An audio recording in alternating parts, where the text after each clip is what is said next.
Lord Dalhousie कौन था? Lord Dalhousie, नाम जेम्स एंड्रू ब्राउन रामसे।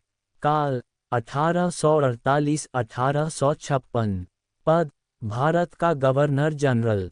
पहचान भारत में ब्रिटिश शासन को मजबूत करने वाले सबसे कठोर और महत्वाकांक्षी गवर्नर जनरल में से एक। फायर डलहौजी की मुख्य नीतियां और कार्य। डॉक्ट्रीन ऑफ लैप्स दत्तक प्रथा निषेध नीति। इस नीति के अनुसार यदि किसी भारतीय राजा का स्वाभाविक उत्तराधिकारी नेचुरल हेir नहीं होता और वह दत्तक पुत्र लेता था तो ब्रिटिश उस राज्य को हड़प लेते थे। इस नीति से कब कब राज्य छीने गए।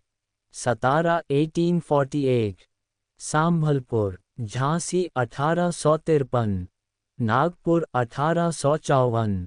उंगली से दाहिनी ओर इशारा झांसी की रानी लक्ष्मीबाई का संघर्ष इसी नीति के कारण शुरू हुआ। रेलवे की शुरुआत डलहौजी ने भारत में रेलवे शुरू करने का निर्णय लिया। पहली यात्री ट्रेन 16 अप्रैल 1853, बॉम्बे ठाणे 34 किलोमीटर। टेलीग्राफ और डाक व्यवस्था उसने भारत में टेलीग्राफ लाइनें बिछाईं, डाक टिकट लागू किया, सस्ती और तेज संचार प्रणाली शुरू की।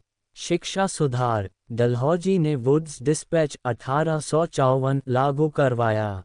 इससे आधुनिक शिक्षा विश्वविद्यालय कलकत्ता, बॉम्बे, मद्रास, सरकारी शिक्षा व्यवस्था की शुरुआत हुई। सड़कें और सिंचाई भारत में ग्रैंड ट्रंक रोड का विस्तार, नहरों का निर्माण, आधुनिक प्रशासनिक व्यवस्था। डलहौजी का भारतीय इतिहास में विवाद। उसकी नीतियां भारतीय राज्यों को खत्म करने और ब्रिटिश शासन बढ़ाने पर केंद्रित थीं। डॉक्ट्रीन ऑफ लैप्स के कारण भारतीयों में भारी असंतोष फैला।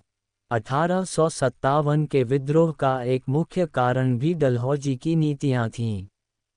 राउंड पुष्पिन निष्कर्ष लॉर्ड डलहौजी ने भारत में आधुनिक सुधार रेलवे, टेलीग्राफ, शिक्षा तो किए, लेकिन उसकी राजनीतिक नीतियां बहुत कठोर थीं और भारतीय शासन को समाप्त करने वाली थीं। इसी वजह से उसे भारतीय इतिहास में एक विवादित व्यक्ति माना जाता है।